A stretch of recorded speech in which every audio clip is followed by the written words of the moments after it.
People keep disappearing around the Bennington Triangle, and the records only make it more confusing. Between 1945 and 1950, 5 people vanished. Crews searched the same hills again and again, turning up almost nothing. The files left behind are scattered, full of missing pages and half-finished notes. I spent months digging through reports, old reward posters, and search logs. Some coroner notes end with just one word: undetermined. A few people still live near Glastonbury Mountain, and retired sheriffs refuse to use words like haunted, yet admit how quickly someone could disappear there. Some explanations sound unbelievable. Others are so simple they hurt to think about. There are old stories about bad ground and records showing thousands of hours spent chasing nothing. I'm not here to hand you a clear answer. What I can do is show you what's written, play the voices that were never heard loud enough, and leave you with the question no one wants to face. Stay until the end and decide for yourself what you think really happened.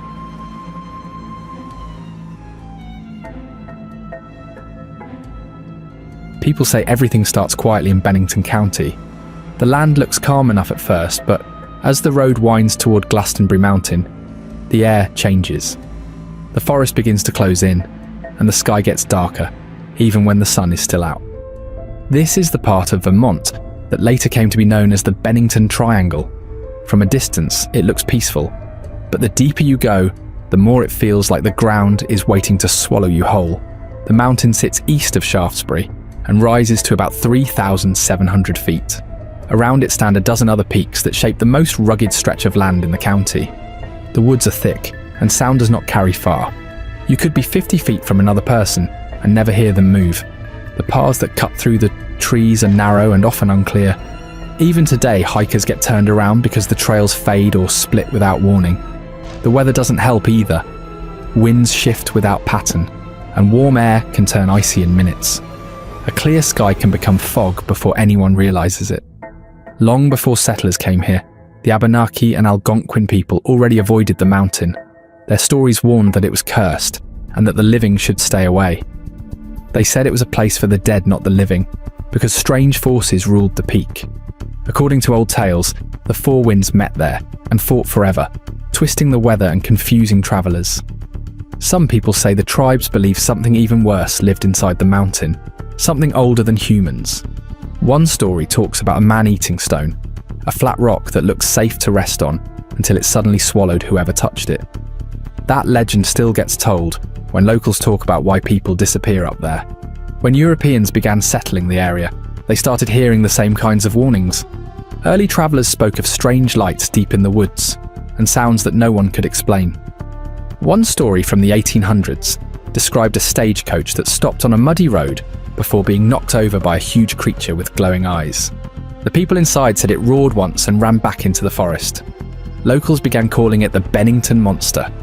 Even after the land was cleared for logging, the mountain never felt safe. The small town of Glastonbury, founded in 1761, tried to survive there, but the forest pushed back in its own way. By the late 1800s, the area had been stripped of too many trees, and flooding washed out what remained of the rail line. People left so quickly that by 1937, the state officially removed Glastonbury from the map. Only the ruins and the forest remained. Folklore mixed with real crime after that. A sawmill worker named Henry McDowell killed a man in 1892 and escaped from an asylum. Rumour says he hid in these same woods and became part of the mountain's dark story. Some people later claimed that the disappearances in the 1940s were the work of that same wild figure, or maybe something worse that wore his shape. The first person to disappear inside what people now call the Bennington Triangle was a man named Middy Rivers. He wasn't a tourist or a wanderer. He was 74 years old and had spent his whole life in those woods. Locals said he could walk through Glastonbury blindfolded and still find his way back to camp. On November 12th, 1945, he was guiding 4 hunters near Bickford Hollow, north of Hell Hollow Brook. His son-in-law, Joe Luzon, was with him that day. The group had split up in pairs, each man scouting a different slope before heading back for lunch. Joe later told people that Middy walked ahead on the trail and said he would only go a short distance before starting the campfire. That was the last time anyone saw him. A friend spotted him again later in the afternoon, around 4 p.m, walking in the wrong direction from the camp. It didn't make sense then, and it still doesn't. When he didn't return that night, most people figured he had wandered farther than planned and would be back by morning. But he didn't. The next day, a search began that grew bigger by the hour. First it was the hunters and neighbours, then the fire department joined, and soon the State Guard and soldiers came in from Fort Devens in Massachusetts. Even airmen from Westover Field flew over the area. By the end of the week, hundreds of people were combing the woods and ravines around Bickford Hollow. They brought in bloodhounds from New Hampshire, hoping the dogs could trace his path. Searchers followed stream beds, flipped over rocks and old tyres, and even looked into abandoned wells. They expected to find something, because Middy knew how to survive. He was carrying a rifle and a hunting knife, and was dressed for the cold. He knew how to light a fire and where to find shelter. Days passed and nothing turned up. After more than a week of searching, the only thing they found was a single spent rifle cartridge, lying in a shallow stream near the long trail. Searchers thought it must have slipped from his pocket while he reloaded. The next spring, a hiker found a handkerchief along a nearby trail. It had a blue ink stain from the Benmont paper factory, where Middy used to work, so everyone knew it was his. But there was no gun, no hat, no pack, and no sign of a struggle. After more than a month, the search was called off. The official record listed him as lost in the wilderness. People in town said the mountain simply took him.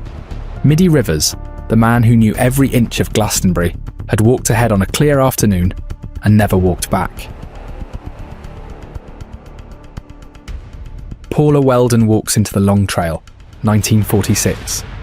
By the time winter set in, people around Bennington were already used to the cold, but what happened on December 1st, 1946, still stands out. Paula Jean Weldon was 18 and in her second year at Bennington College. She was bright, curious, and a little impulsive. That Sunday afternoon, she told her roommate, Elizabeth Johnson, that she wanted to take a short walk to clear her head from studying. She didn't pack food, water, or a heavy coat. She just put on a red parka with fur around the hood, blue jeans and sneakers, and walked out the door a little after 2:30 p.m. She didn't sign out in the dorm book because she planned to be back by dinner. Across the street from campus, a man named Danny Fager ran a small gas station. He saw a girl in a red coat near the gravel pit by the college gate, around 2:45 p.m. He said she jogged up and down the slope for a bit, then stood by the road like she was waiting for a ride. Not long after that, around 3, a local contractor named Lewis Knapp spotted her walking along Route 67A. He pulled over and offered her a ride. She told him she wanted to reach the Long Trail, which runs near Glastonbury Mountain. Knapp remembered the time because his wife was expecting him home at 3:15, the same time he dropped Paula off near his driveway on Route 9 in Woodford. Knapp said she was polite and quiet during the short drive. He noticed she wore sneakers with thick soles and light clothes for the weather. It was already cold, and the sun would be gone soon. After he dropped her off, she walked toward the start of the Long Trail. That was the last time anyone saw her for certain, until about 4 o'clock, when a group of people near Bickford Hollow saw a girl matching her description.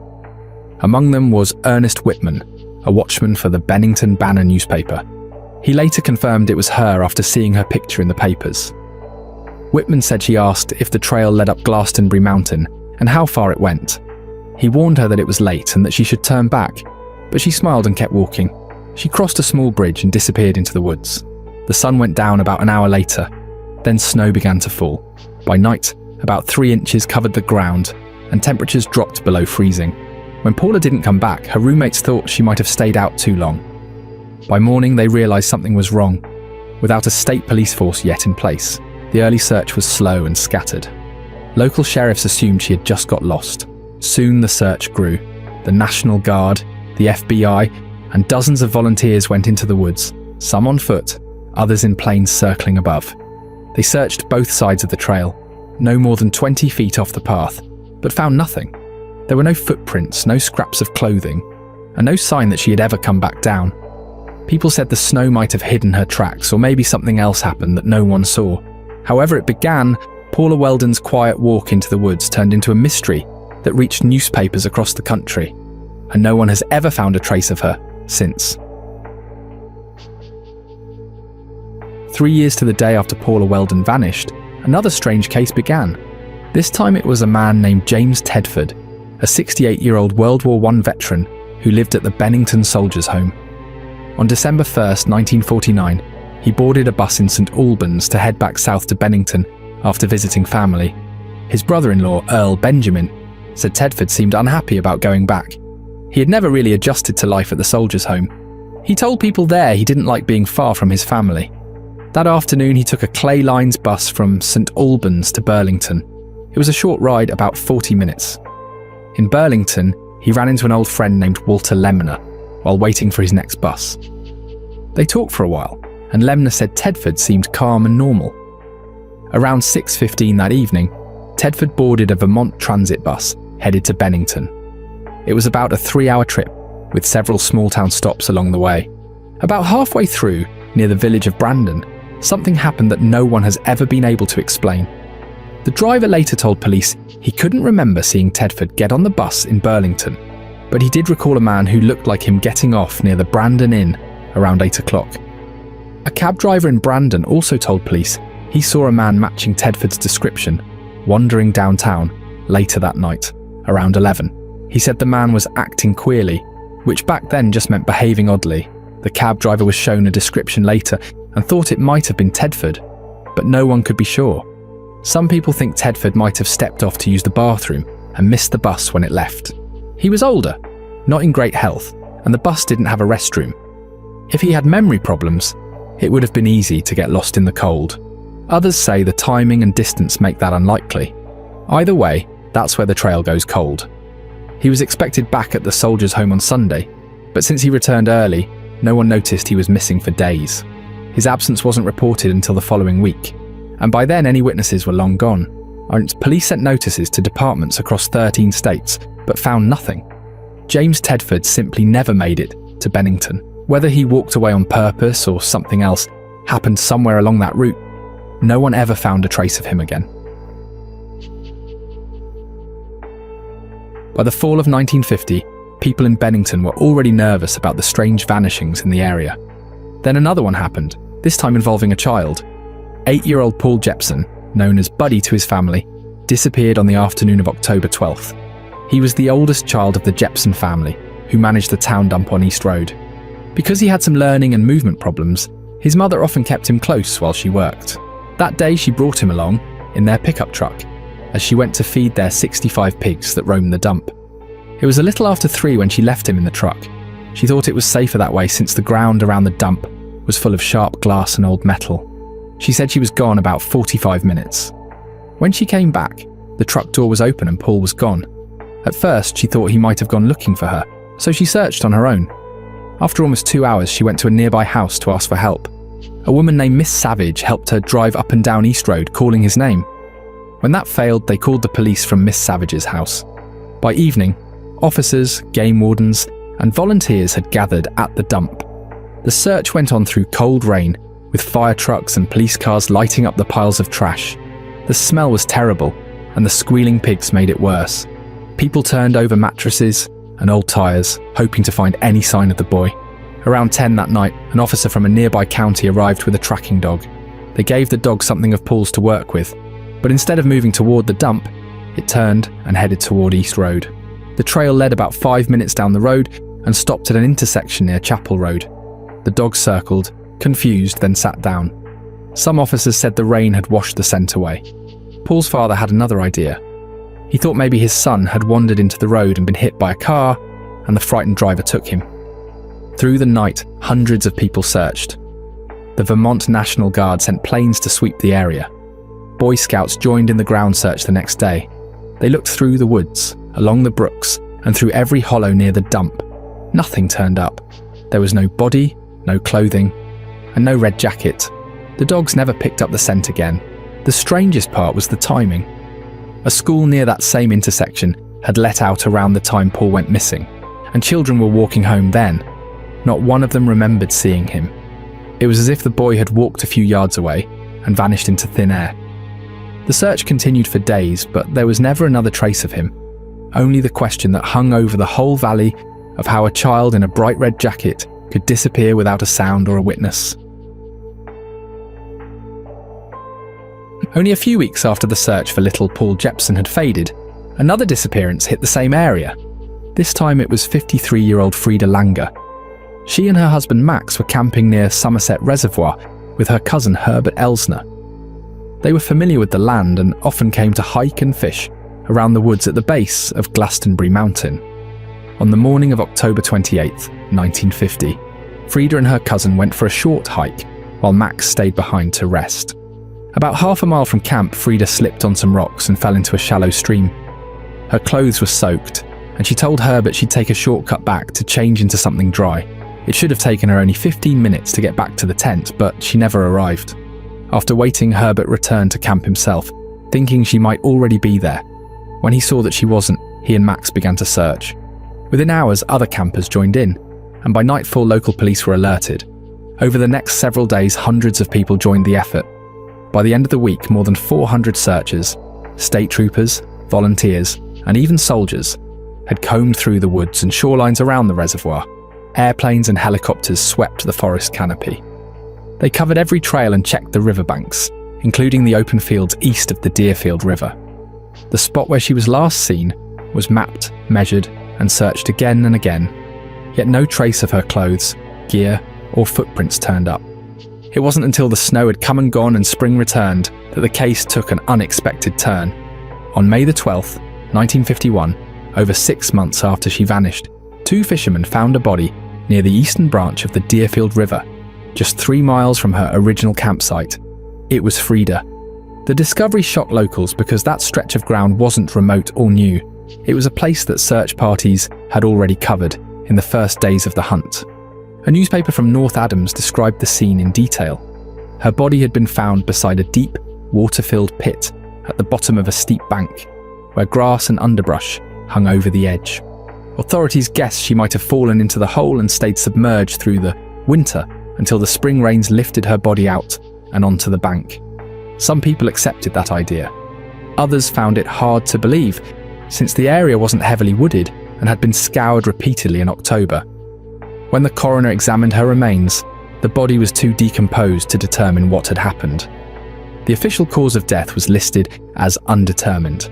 There were no clear signs of foul play, but nothing ruled it out either. The mystery only deepened. She had vanished in a familiar place, her body later showing up in a spot people swore had already been searched. Some researchers think the answer might be simple.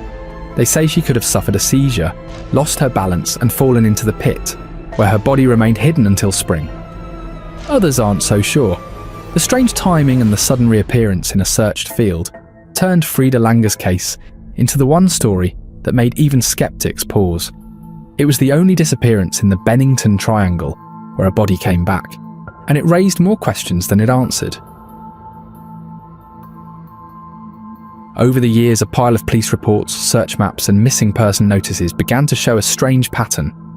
Each file told a different story, but when you lined them up by date and location, they formed a rough circle around the same stretch of forest, the land between Bennington, Woodford and Glastonbury. 5 people, gone within 5 years. All between the months of October and December. It started with the 74-year-old Middy Rivers back in 1945. Not long after, Paula Weldon's disappearance added to the concern. 3 years later, James Tedford boarded a bus and never made it to his stop. By 1950, the list grew again with young Paul Jepson and with Frida Langer, the only one eventually found. All of this happened within a short window of time, centred in the same quiet part of Vermont. When the maps are compared, they tell their own story. Rivers and Weldon disappeared along the Long Trail, close to the lower slopes of Glastonbury Mountain. Tedford's case was different, but his planned destination was Bennington, the same town that bordered those woods. Langer went missing while hiking near Somerset Reservoir, just east of Glastonbury, and Jepson, the young boy, vanished near the town dump 7 miles away. His case was linked to the others, almost immediately by reporters who noticed the timing. Rewards were posted in newspapers and taped up around town. One offered $100 for the recovery of Rivers' body. Another for Paula Weldon promised $5,000, a huge amount at the time. Search routes were marked by hand across county maps, all pointing toward the same mountain ridges and logging roads that seemed to swallow every lead. For the police, the files showed chaos and failure. For the public, they formed something more, a shape, a pattern, and the early outline of what would later be called the Bennington Triangle.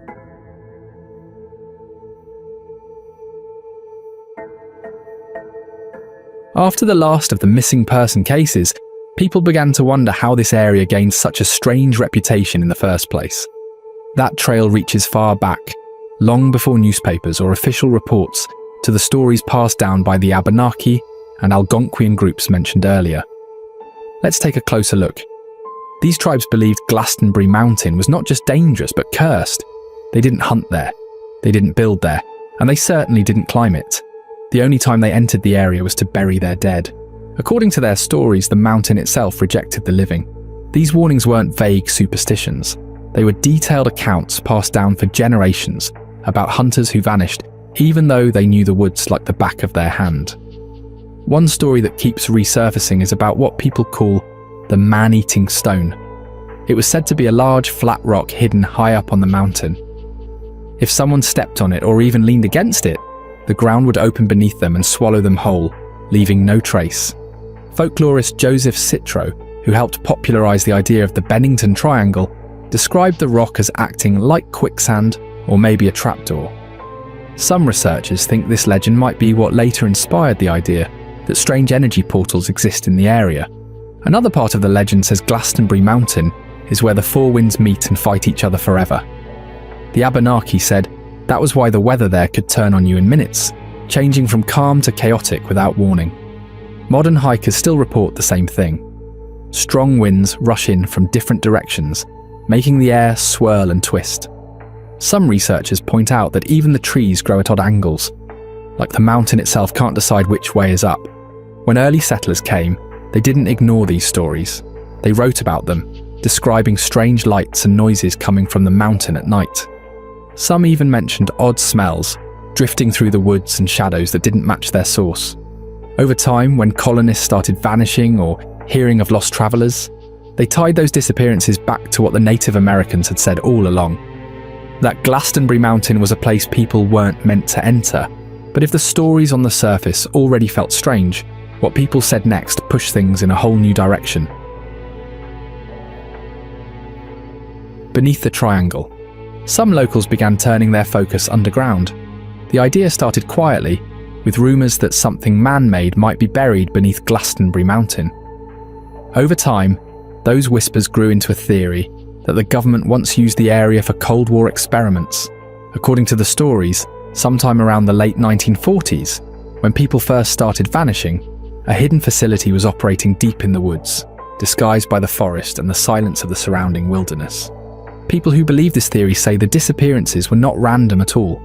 They think the missing hikers stumbled too close to secret tests connected to advanced technology or military experiments.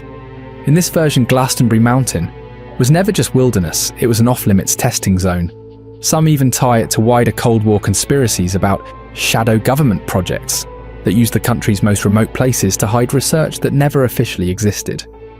These stories often go further, suggesting the use of experimental energy fields, weapons, or even contact with extraterrestrial technology, with the government allegedly going to great lengths to erase anyone who saw too much. A few accounts mention survey workers or contractors who claim to have been involved with restricted tunnels or sealed shafts around the mountain. None of these claims has been proven, and no official records list any federal or military construction in the region. Still, researchers who have tried to verify them often run into dead ends. Missing paperwork, blank pages in county archives, and lost topographical records from that period are the kind of details that keep this story alive. Some researchers even say the area's survey maps from the late 1940s don't match modern data, as if something in the terrain had been changed or erased. Tying the story together are the reports of strange lights, hums and bursts of static heard around the same times as the disappearances.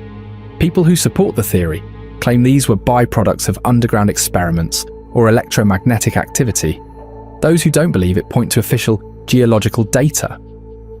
A nationwide electromagnetic survey later found nothing unusual in the Bennington region. Everything was normal. No spikes, no strange fields. Nothing to suggest hidden energy sources. Others argue that the government never needed anything supernatural to hide. The area already contained old mine shafts and sealed tunnels, relics from Vermont's industrial past, many of which were unmarked and unstable. A person falling into one could vanish forever, and the terrain's density would bury all signs within hours. But because so many police files from the 1940s and early 1950s are incomplete or missing altogether, there's no clear way to prove or disprove what might have been happening beneath Glastonbury Mountain. For believers, that silence is exactly what keeps the story alive. So with so many answers missing, what did people look toward next? Some people pushed a different idea, saying there might be something out there that was still very much alive. Hunters who had spent their whole lives in those woods began to say the same thing. They had heard something that shouldn't exist. It wasn't the sound of wind or an animal cry they could name. It was deeper, like a guttural roar that shook through the trees. According to old hunting journals and later police reports, strange sounds like that have been described around Glastonbury since the 1700s. Early settlers even said that they could hear moaning and growling coming from the ridges at night, always from high up where no person could be walking. One of the earliest stories was about the stagecoach that was attacked near the mountain sometime in the early 1800s.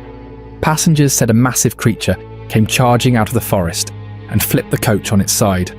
The people inside said they only saw a shape covered in thick hair, taller than any man, before it roared and ran back into the darkness. That was the story that gave the region its first monster, what people started calling the Bennington monster. A century later, in 1943, that name came up again when a hunter named Carl Herrick went missing near West Townshend, about 8 miles from the main Bennington Triangle area. His cousin found him 3 days later, dead in the woods. The autopsy said his ribs had been crushed, which punctured his lungs. There were no bullet wounds, no sign of a fall, and his rifle hadn't been fired.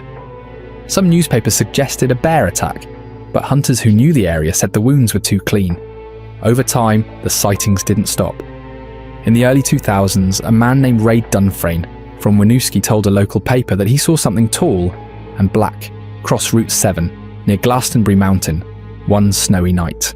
He said it looked like a person in a snowsuit until it turned its head, and he realised it wasn't human. Another writer, Doug Dorst, said he saw something similar near Bennington College around the same time. Even local authors have treated the Bennington monster like part of the region's identity.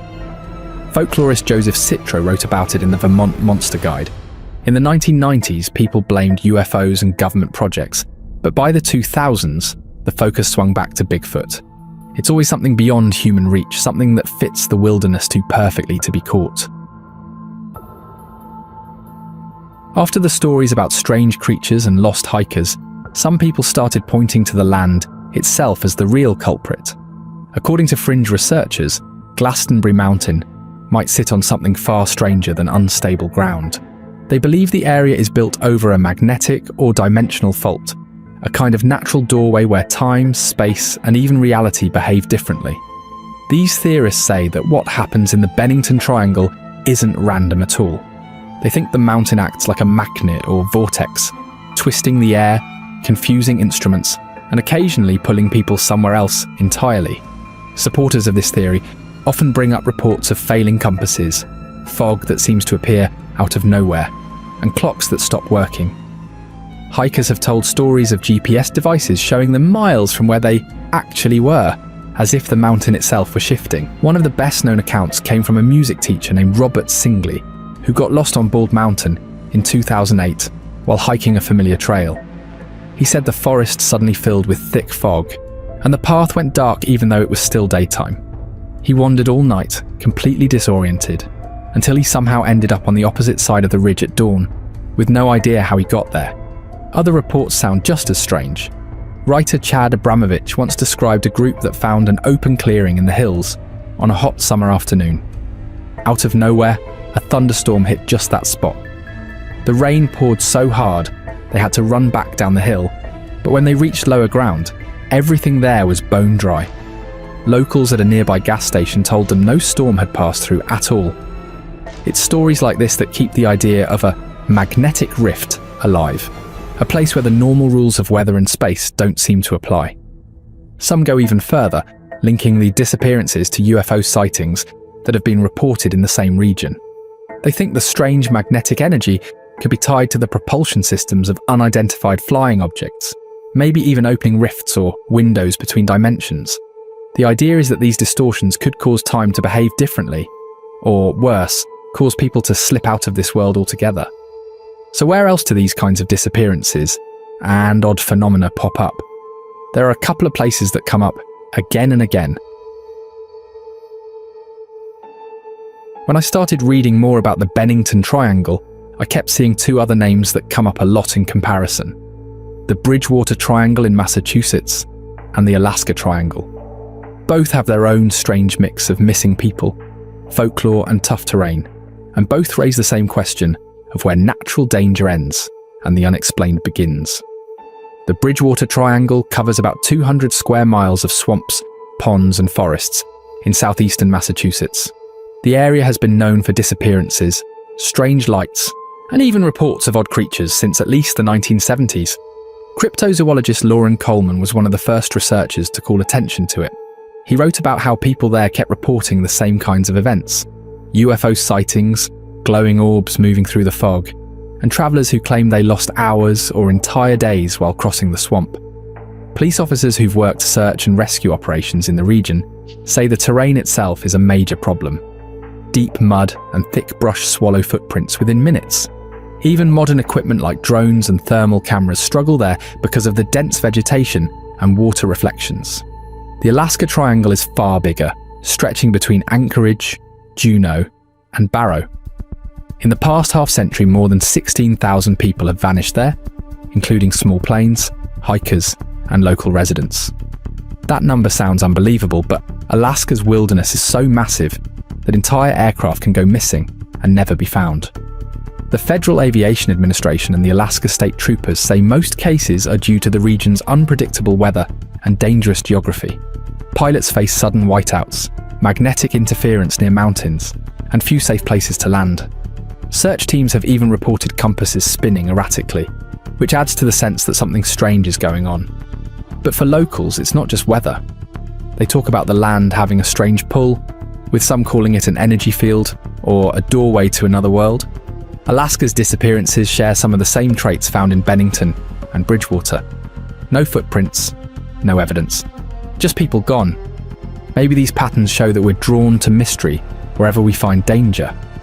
Or maybe they hint that certain parts of the world really do hold secrets that science just hasn't figured out yet. Either way, it's strange how far apart these places are and how alike their stories sound.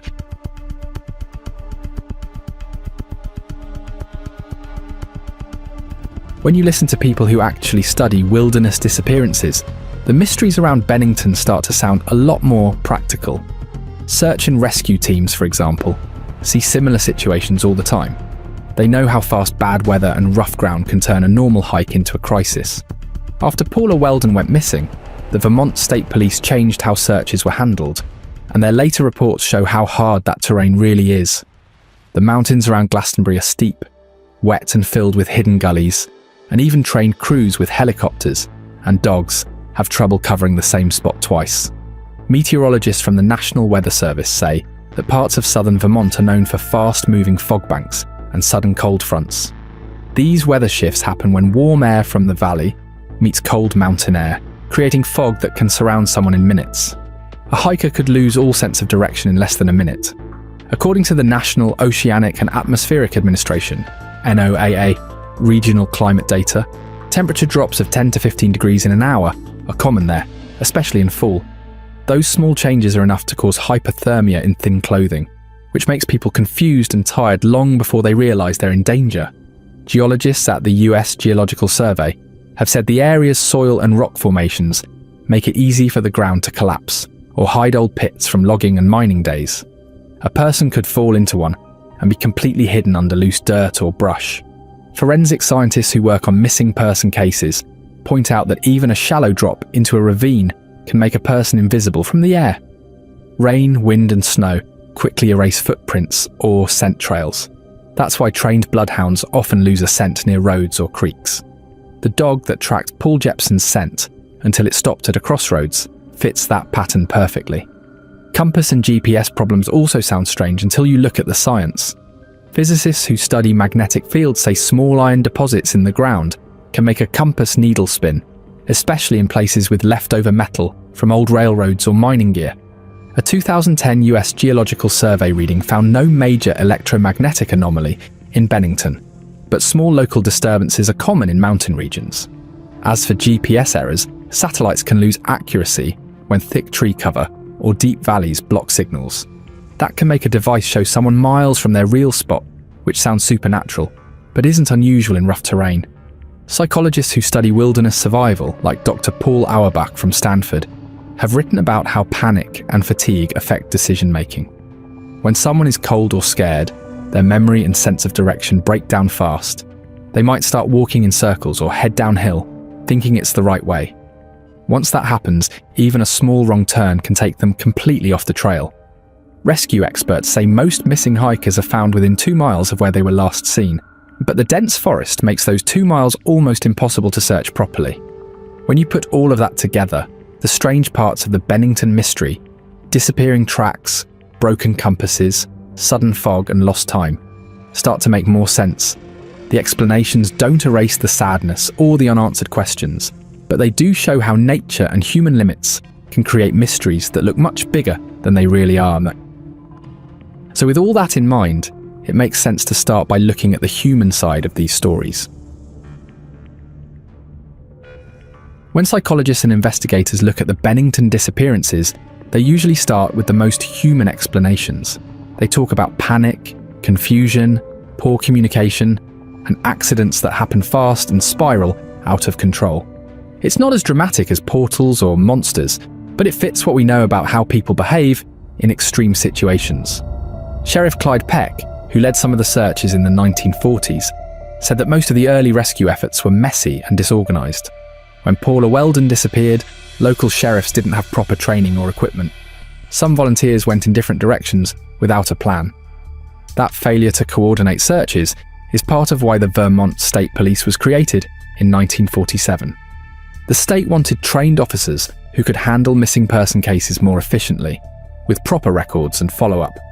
Historians who have studied the early reports point out that many of the original files from the Bennington cases were incomplete or lost, which makes it even harder now to tell what really happened. Experts in human behaviour often explain these disappearances through the lens of decision-making under stress.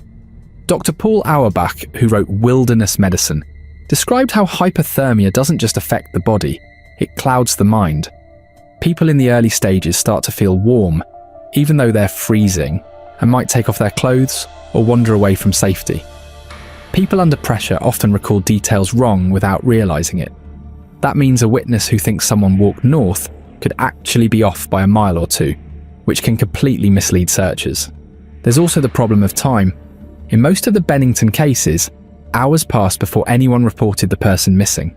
A single night in those woods can erase any trace of where someone went. By the time dogs or aircraft were brought in, rain or wind could have wiped out tracks and scent. Add to that the fact that communication between towns was slow and scattered, and it's easy to see how people could vanish without a trace simply because resources and coordination were limited. Then there are cases that might not be mysterious at all. Some investigators, including retired detectives who've looked into old missing person records, say a few of the Bennington disappearances could have been voluntary. Depression, family pressure, or the wish to start over might have played a part. In the 1940s, these kinds of personal struggles weren't often discussed, so people just assumed something supernatural had happened. David Paulides, who studied missing person clusters across North America, often points out how many of these cases share simple traits: bad weather, rugged terrain, and poor visibility. Scientists and search experts tend to agree with that view. The National Weather Service and the US Geological Survey both describe southern Vermont's landscape as especially hard for rescuers. It's easy for someone to get lost, and even easier for searchers to walk right past them. So while the mysteries of the Bennington Triangle still capture attention, the people who study human behaviour see something different. They see ordinary risks stacking up: fatigue, confusion, isolation, and the kind of mistakes that turn tragic when no one's there to help. Whether you lean more toward these practical explanations or the unexplained side of things, the stories keep pulling us in. What's your take? Drop a comment and let's talk about it.